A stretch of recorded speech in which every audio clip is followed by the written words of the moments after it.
Greetings everyone. I am William Peary, 54 years old.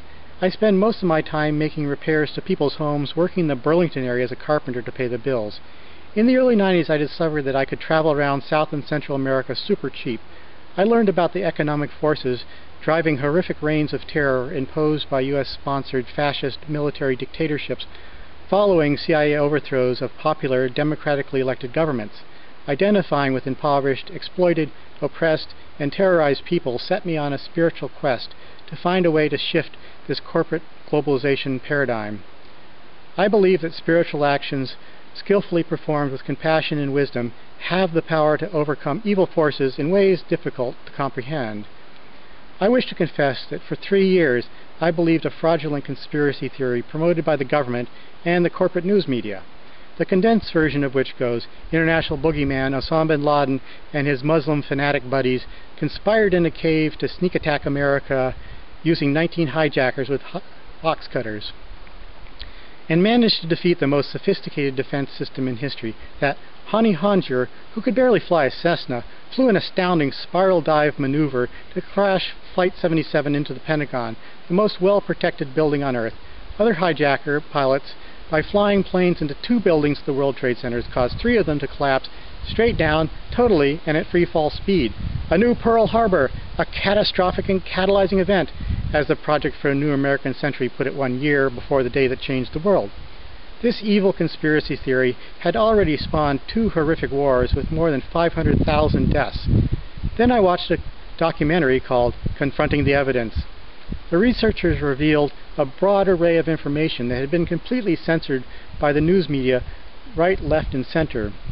All footage of the demolition of Building Number 7 had been completely banned from television starting on the evening of 9/11.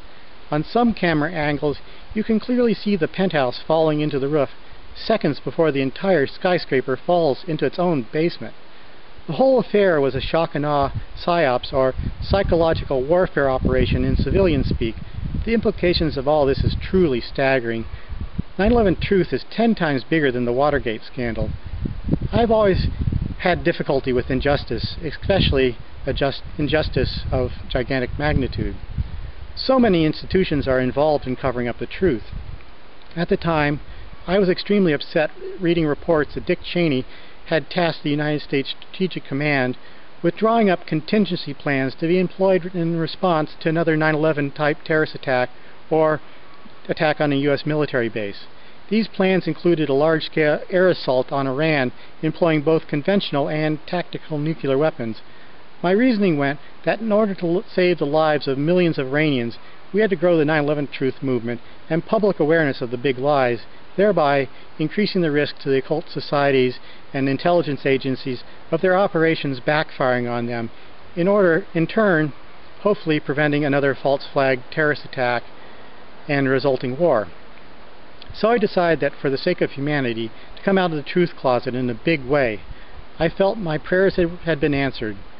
My plan was simple.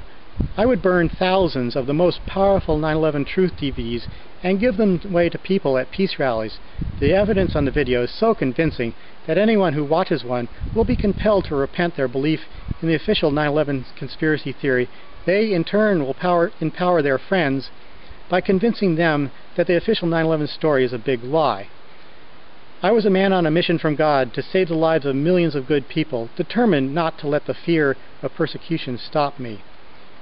Over the past 6 years, I've given away well in excess of 10,000 DVDs. I gave away over 900 DVDs across the street from the White House. At the '04 Republican Convention in Minnesota, I guided a We Are Change rally of 30 to 40 truth activists to Rice Park, where MSNBC was broadcasting live interviews. It was magnificent. For many hours, no matter which cameras they'd use, the viewers would see 9/11 truth signs and hear us chanting 9/11 was an inside job. It has not been as easy as I first imagined. It appears that the majority of Americans practice self-censorship. With strangers, families, and friends I respected, I ran smack into a solid wall of denial. Hundreds of people have told me directly that they don't want to know the information on these documentaries. Tens of thousands of people have walked by me with my sign offering free 9/11 Truth DVDs without even acknowledging my existence. Why is it still important to stand up for the truth about 9/11?